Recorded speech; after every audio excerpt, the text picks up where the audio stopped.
Cape, where bitterly cold conditions as well as broken promises to relocate people living in informal settlements have let them down. Nasiphi Same is in the Western Cape. She joins us now from Kanana informal settlement in Gugulethu. And of course, Nasiphi Same, we know that the Weather Services has issued an alert in terms of disruptive rains there, and so has a plan been made to at least move people where they are?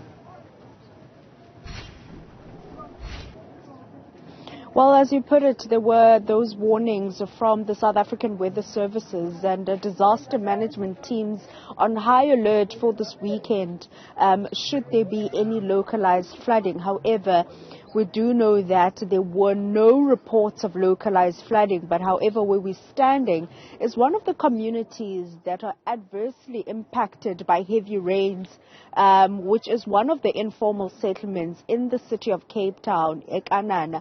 And basically, the community here is still recovering from those heavy downpours that occurred in June. And currently, with the heavy rains that we experienced this past weekend, or this weekend rather, they are saying that they are struggling to basically, get out of the house as the water basically seeping into their homes. And the people that are mainly affected are the elderly, including the sickly and disabled in this community. But to talk to us about plans perhaps in prioritizing those groups of people, I'm joined by the ward councillor here, Ubongani Ngombolo. So thank you so much for your time.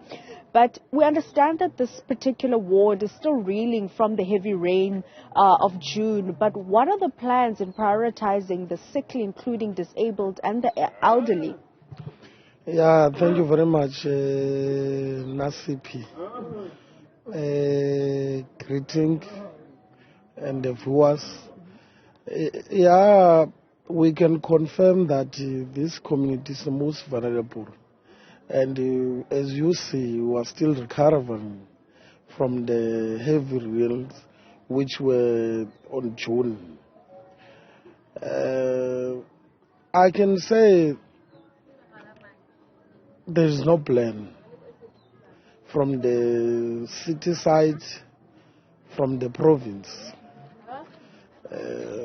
Because if you remember, not long ago, we marched to a provincial department regarding our project. There is a project called the Southern Corridor that was started in 2016.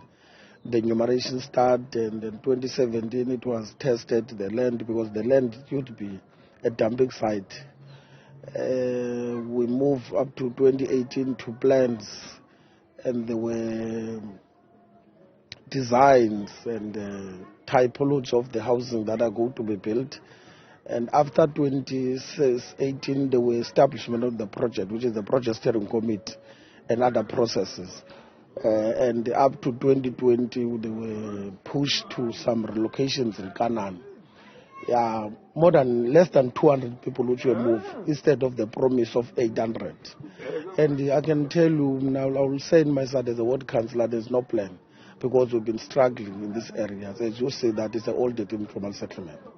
And when you say there are no plans, I mean they're sickly, as you mentioned, that we'll be speaking to people on dialysis, getting numerous infections because of the dampness that they live in.